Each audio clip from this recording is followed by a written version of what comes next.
All right, welcome, friends. Welcome to Lizards of the Toast. And we are going to be talking about a brand new deck for 2024 that we put together. And before we get into it, we're going to talk about it a little bit. It's most of the times even a dinosaur. So let's get right into it. There we go. Nice in focus. All right. So what is this deck? There's whack decks. 8 whack, goblin whack, some artifact whack decks where you can sacrifice artifacts and do damage via sacrifice an artifact, deal 5 damage to target player. And this is a deck built around that kind of like 8 whack theme, but we didn't just add a dinosaur to 8 whack. That's not what this is. So this is different. Let's get right into it. We'll explain it as we go. Thanks for joining me, and I hope everybody had a good new year. We are here, and I tell you, man, we're getting hit with some snow. So what kind of stuff are we going to need here? Here's our tokens. We got some goblins.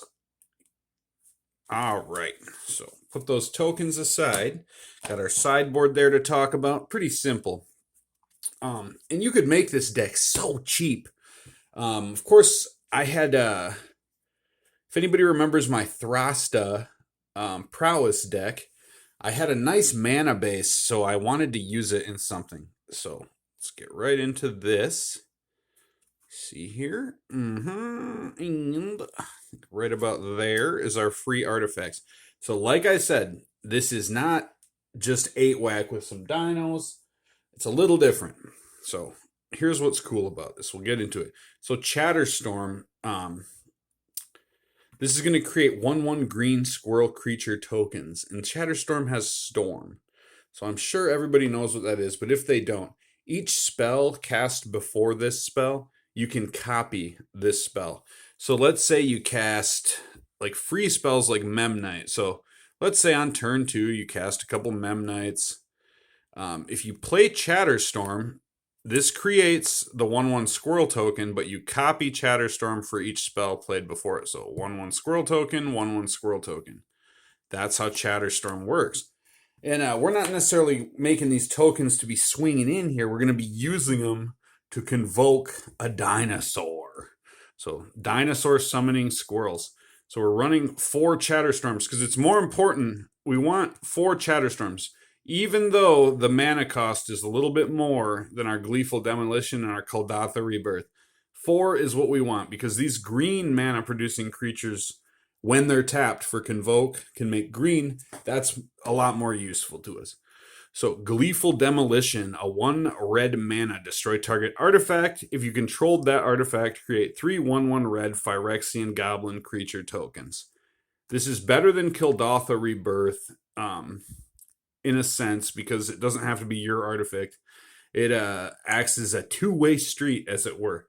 So if you do not need to make these goblins, you can destroy a target artifact, even though it's sorcery speed. If it was instant, it'd be pretty sweet. It'd probably be like at least like a $9 card.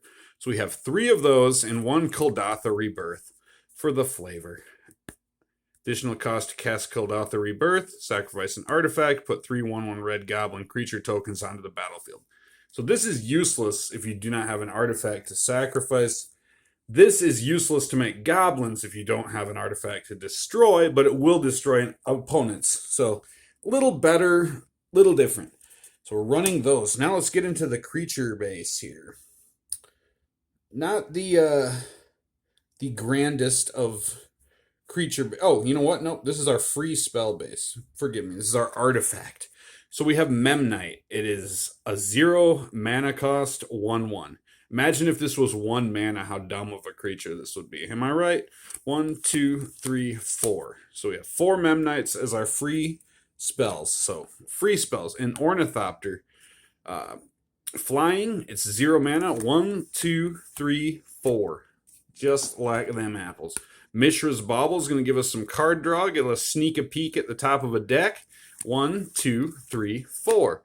Now, we wouldn't necessarily run, if we were just running 8 whack with the Imperiosaur in it, we probably would forego running those Mishra's Baubles altogether.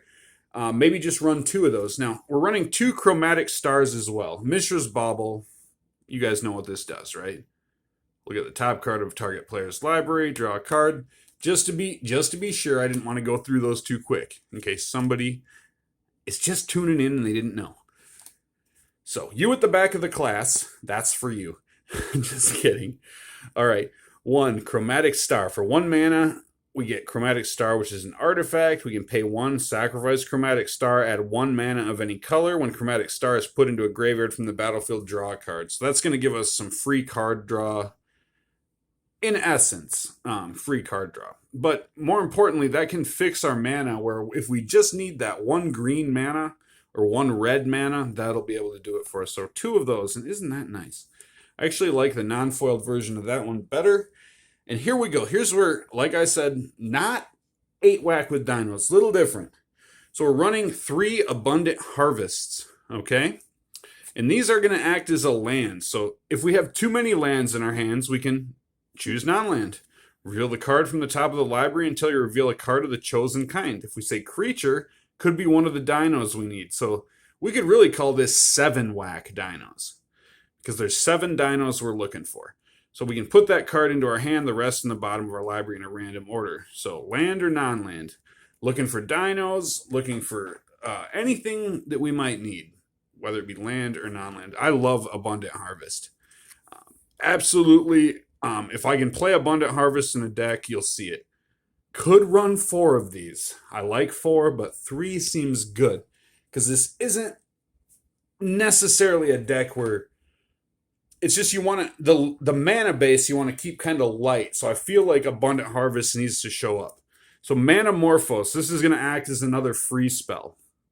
So we're going to add 2 mana in any combination of colors to your mana pool and draw a card. 1, 2, 3, 4, of course.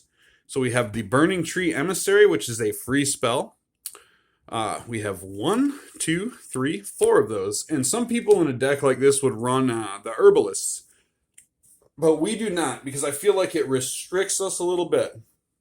Similarly, I prefer, this is going to be weird to some people, the only goblin whacker in this is 4 Reckless Bushwhackers.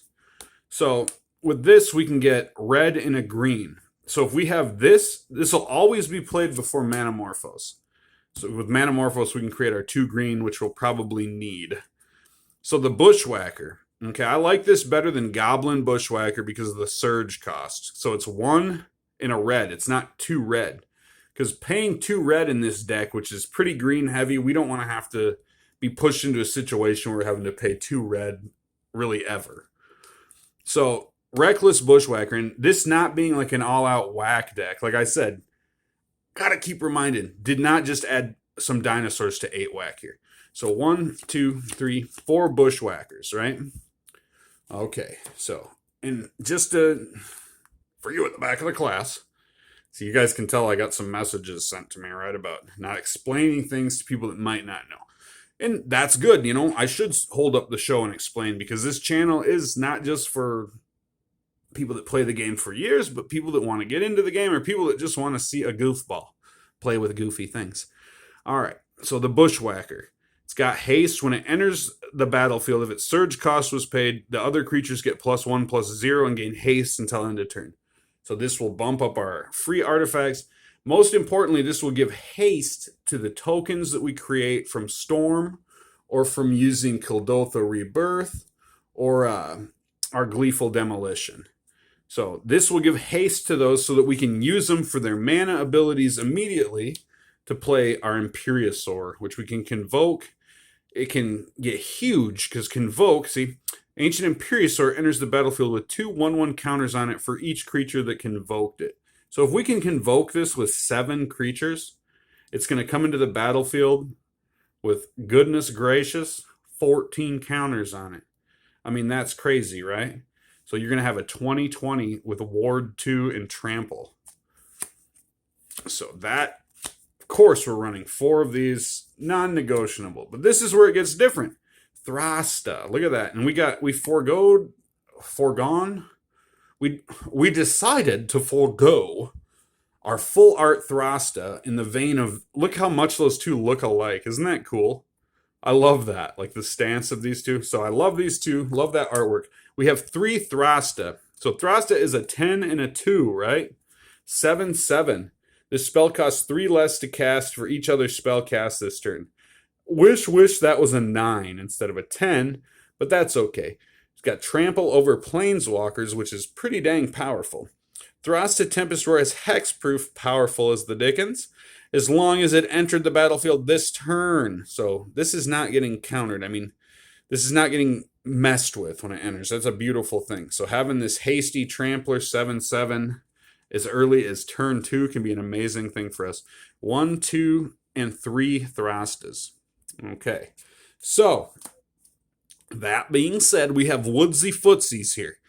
These are our fetch lands. We have 2 wooded foothills because that's green and that's red. So we're just running 2 of these because you could run the others, but we only have so many fetch lands. I think I have 10 wooded foothills and they're dispersed. So Windswept Heath, I love this because we're going after green, and I absolutely love the artwork of Windswept Heath. I love the flavor of this, where dragons once roared, their bones now keen. So that, I think, is an absolutely beautiful sentence there. Just such a wonderful, similarly to where dragons' breath once burned, their bones now freeze. Where dragons once roared, their bones now keen. I think that's very cool. And, I should do a short little video about these two, just because they're so dang cool.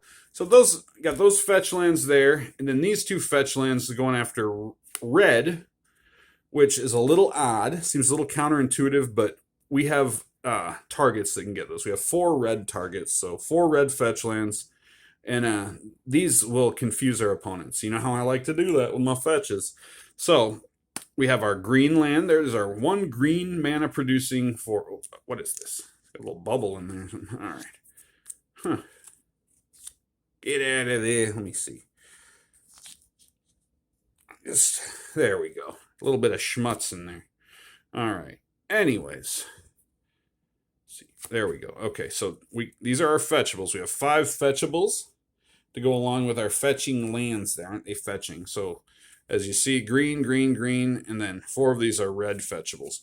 For our non-fetchables, we have Copperline Gorge, running 3 of those, and Carplusian Forest to get that colorless, just a very nice toolbox land. I really, really love these lands. I don't play them too often, but when I get a chance to play them, I do like these because that 1 damage, it's not so bad. And then them not coming in tapped, like, just a great addition. If you run Copperline, I don't necessarily like to run play sets of these kind of lands, except in Burn. Where in Burn, yeah, you run 4 of these kind of fast lands. However, Carplusian Forest, I just love in the deck. So there's our mana base. It's very limited. 1, 2, 3, 4, 5, 6, 7, 8, 9, 10, 11, 12, 13, 14, 15, and 16. So essentially with Abundant Harvest, so we have potentially 19 lands. So now let's look at this sideboard. And this is actually probably in the other video, the decksplanation of this deck, I will discuss that. But the description is going to be below so you can follow it to the Mox Field page. So sideboarding, we are sideboarding Lightning Bolt. We have 2 Lightning Bolts. I tried Gut Shot, but in the games I was playing, it wasn't doing the damage I needed. It was more hurting me to use it because I didn't want to spend the mana anyways. So I found myself, if I didn't want to spend the mana, spending life, and it just wasn't worth it. So these 2 Lightning Bolts, that's way better than I think the Gut Shot or even like Mutagenic Growth. So I tried to stay away from, I tried the Phyrexian cost stuff in here and I didn't like it. So Weather the Storm, you gain 3 life. It's got Storm, potential to gain 12 life, turn 3. That can really put us ahead and give us that extra bump we need to push the game out and get our dinos moving. 2 Weather the Storms. Destructive Revelry. Destroy target artifact or enchantment. Destructive Revelry deals 2 damage to that permanent's controller. Cinder Vines would be good in here as well. I like the Revelry for being instant. I think Revelry works real good for us. And this is an interesting choice, but Blood Moon. We are running 2 Blood Moons. Non-basic lands are mountains. And this is very like game specific. Running 2 Blood Moons, and that's finito bandito. That's it. Just 2 Blood Moons. And Tormod's Crypt is a 0 mana cost artifact, and it is graveyard hate. We have 3 of those, and really, this is essential in the deck. Okay, I know some people might groan, but this is essential.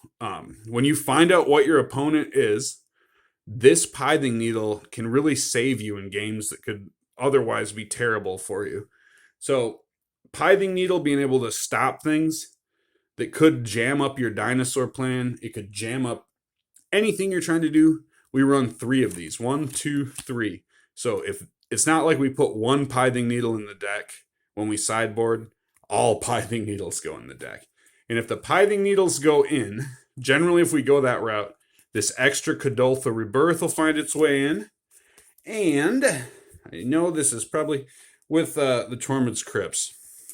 And then we're kind of going the route more of like convoke a dinosaur rather than Thrust a dinosaur. We're going to convoke dinosaur, and we're going to try to just swing in with big goblin squirrel army. So please feel free, go ahead below here, down below, underneath of this, in the description, you will find a link to this, which is just freshly made public on Moxfield. So join me there, and I'm going to get this up. We're going to get the link, go there, and then right away, I'm going to get right on the deck explanation of this deck. So we will do that, and this is going to be fun gold fishing. Somebody, I had a lot of requests to make decks that were more interesting for gold fishing. People liked the gold fishing, and I think this is a great one for gold fishing. Catch them dinosaurs. So, deck explanation video to follow. Join me over there. Let's go there now.